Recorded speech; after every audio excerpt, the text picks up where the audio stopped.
Hi, third and fourth grade. Welcome to your writing lesson.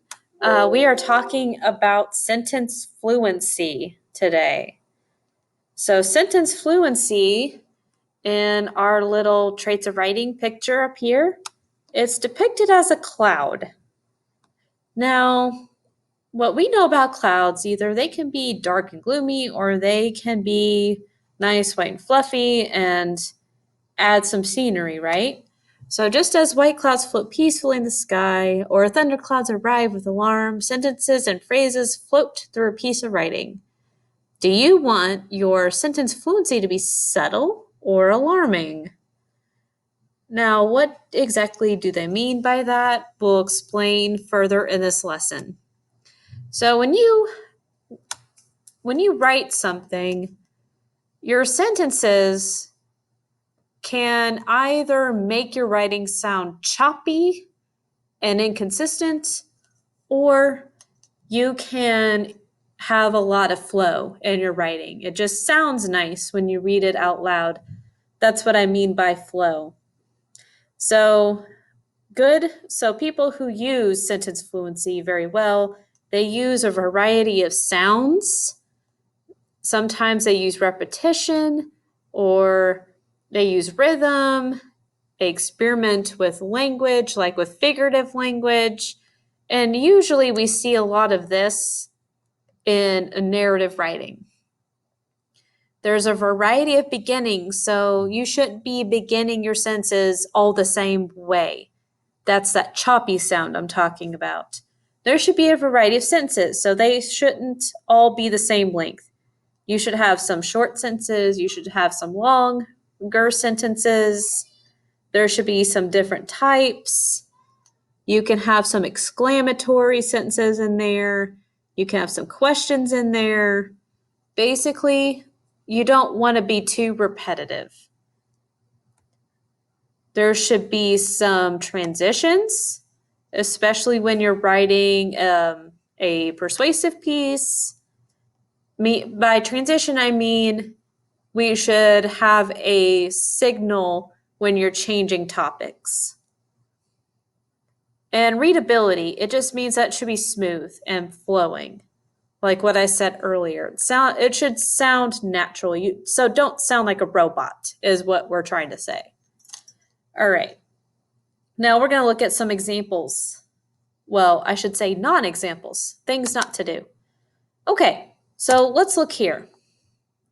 I saw a dog. The dog was cute. I like dogs. I want a dog. Not exciting at all, right? Would you want to read a whole piece that sounded like this? No, you would not. It would be so incredibly boring, right? So this is that choppiness, that robotic sound I'm talking about. You don't want to sound like this. Now, here's an example of a sentence that's way too long. I went to the store, the park, the restaurant, my house, my friend's house, and my grandma's house. All right, so this has flow, but a little too much flow. So I'm going to show you how you would fix these sentences here. Okay, so what I want to change here is I want to change the choppiness, right? So we need to maybe combine some sentences, make some longer, maybe change some wording around. So I saw a dog, the dog was cute. Well, I think what I'm going to do, I'm going to combine these two and say,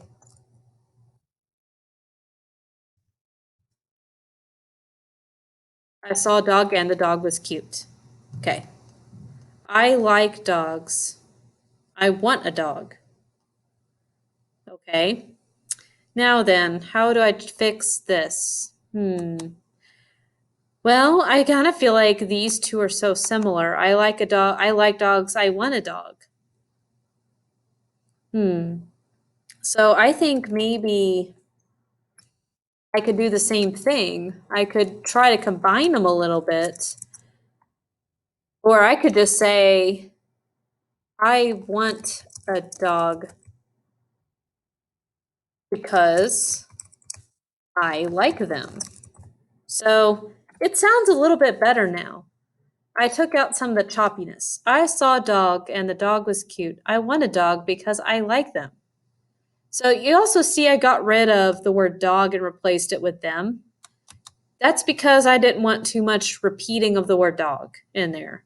So I replaced it with a pronoun. So it sounds a little bit better now, right? I saw a dog and the dog was cute. I want a dog because I like them. See, it flows a little better now. It's not so choppy. Now, when we have a sentence that's way too long, I went to the store, the park, the restaurant, my house, my friend's house, and my grandma's house. I was kind of running out of breath just reading that. So imagine reading a whole piece that sounded like that just lists so many things at once. We don't want that either. So I went to the store. So what I'm going to do is I'm going to break these up a little bit.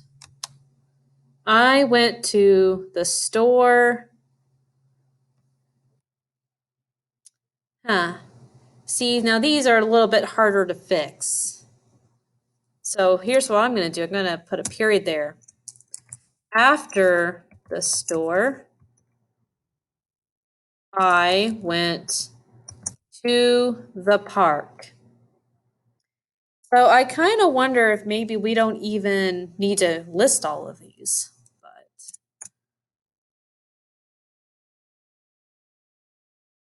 But then I went to a restaurant.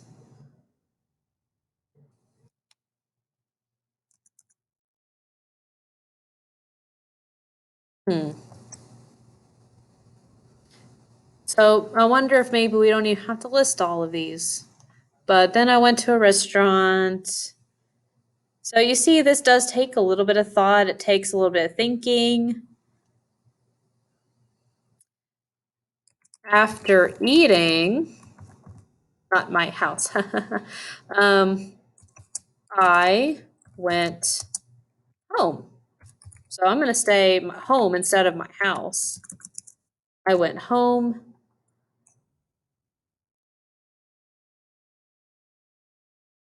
I wonder if maybe we can even.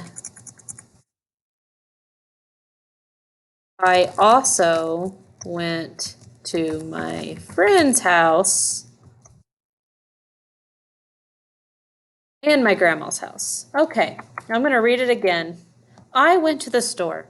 After the store, I went to the park. Then I went to a restaurant. After eating, I went home. I also went to my friend's house and my grandma's house. So we broke that up a little bit. So that way it wasn't a long continuous sentence.